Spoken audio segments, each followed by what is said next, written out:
मित्रों, बुद्ध का एक शिष्य बुद्ध के सानिध्य में 6 वर्षों से था। वो एक दिन महात्मा बुद्ध के पास आया और बुद्ध से कहा, हे बुद्ध, मुझे आपके पास रहते हुए 6 साल हो गए। मेरे बाद कितने शिष्य आए, उन्हें आपने इस बीच किसी एक दिशा में ज्ञान देने के लिए भेजा, लेकिन मुझे अभी तक नहीं भेजा। क्या मुझे अभी तक बुद्धत्व प्राप्त नहीं हुआ? बुद्ध मुस्कुराए और बोले, ये तुम्हें खुद समझना होगा कि तुम्हें बुद्धत्व प्राप्त हुआ है या नहीं। शिष्य बोला, हे बुद्ध, आपने मुझे इन 6 सालों में जो भी उपदेश दिया, मुझे वो सब याद है। आपकी बताई एक एक बात मुझे याद है। आप मुझसे भी पूछ सकते हैं, मैं आपको हर उत्तर देने के लिए सक्षम हूँ। आप मुझे एक मौका तो दें ताकि मैं किसी भी दिशा में जाकर लोगों को आपके ज्ञान के बारे में बता सकूं।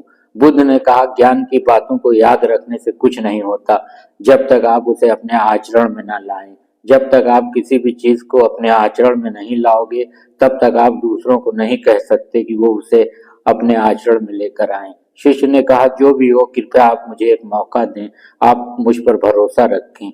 मैं सभी को अपने ज्ञान से प्रभावित कर सकता हूँ। मैं लोगों को ऐसी बातें बता सकता हूँ जिससे उनके जीवन में शांति आए। बुद्ध ने कहा, अभी तुम पूरी तरह तैयार नहीं हो। मैं तुम्हें खुद सही मार्ग पर जाने के लिए कहूंगा।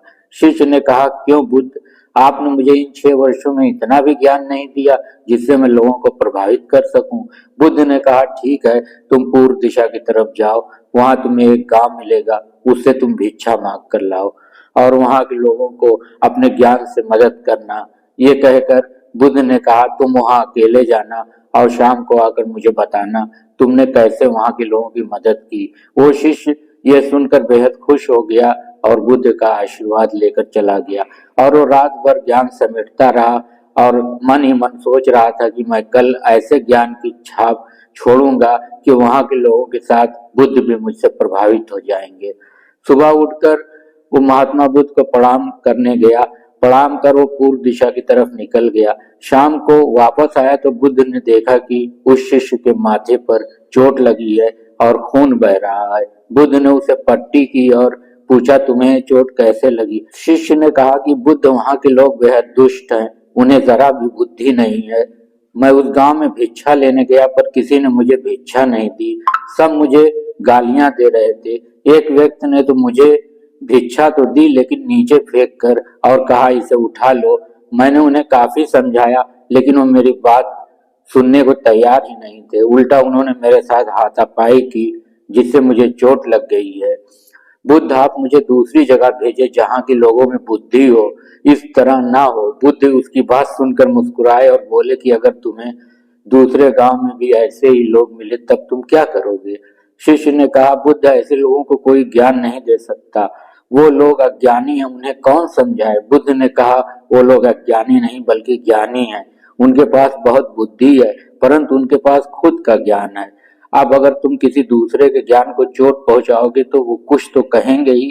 तुम्हें ऐसे लोग हर जगह मिलेंगे, तब तुम अपना ज्ञान उन्हें कैसे दोगे? बुद्ध ने शिष्य को कहा कि आज तुम आराम करो, कल शाम को मेरे पास आना। शिष्य बुद्ध को प्रणाम करके चला गया। अगली शाम जब वो वापस बुद्ध के पास आया तब वहां एक और बुद्ध का शिष्य मौजूद था। उनके हाथ में चोट लगी हुई थी। बुद्ध ने उस शिष्य के हाथ पर चोट देख उस पर पट्टी की और उस शिष्य से पूछा कि तुम्हें ये चोट कैसे लगी?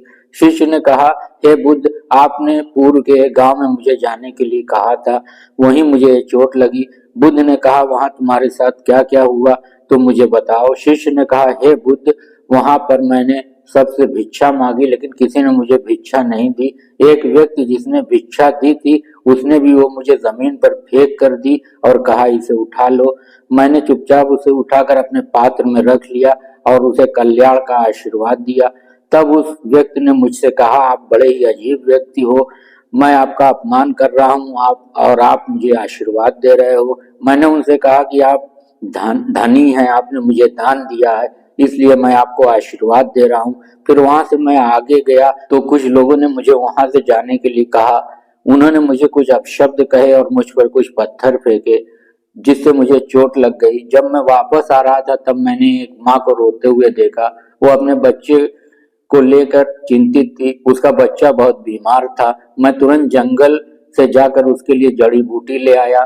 लेकिन वहाँ के लोग मुझे जड़ी बूटी देने नहीं दे रहे थे। फिर मैंने उनसे विनती की कि वो मुझे उस बच्चे का इलाज करने दें। उसके बाद वो जैसा कहेंगे मैं ठीक वैसा ही करूँगा। फिर जिस व्यक्ति ने मुझे भिक्षा दी थी उसने गाँव वालों को समझाया, तब उन्होंने मुझे उस बच्चे को जड़ी बूटी लगाने दी। उसके बाद वो बच्चा ठीक हो गया। फिर गाँव वालों ने मुझसे अपने किए गए अभद्र व्यवहार के लिए क्षमा मांगी और मुझे धन्यवाद कहा। फिर मैं वहाँ से वापस आ गया। हे बुद्ध, आपसे एक विनती है, उस गांव के लोग बहुत भोले भाले और सीधे हैं, क्या मैं रोज उसी गांव में जाकर भिक्षा मांग सकता हूँ? ये सभी बात वो पहला शिष्य भी सुन रहा था। उसने सुनते ही बुद्ध के चरणों में गिरकर कहा कि हे बुद्ध, मैं समझ गया हूँ कि अभी मैं उस लायक नहीं होगा कि दूसरों को ज्ञान दे सकूं। बुद्ध ने कहा, हमें बाहर वैसे ही लोग दिखाई देते हैं जैसे हम भीतर से होते हैं। जब तक हम स्वयं को नहीं बदलते तब तक हम किसी को भी नहीं बदल सकते। खुद में परिवर्तन करना बेहद जरूरी है। कोई भी बात बताने से पहले उसे आचरण में लाना बेहद जरूरी है, क्योंकि आचरण में लाई हुई चीज को बताना समझाना बहुत आसान होता है और उसे लोग बेहद आसानी से अच्छे से समझ पाते हैं। मित्रों, आपने क्या सीखा इस कहानी से?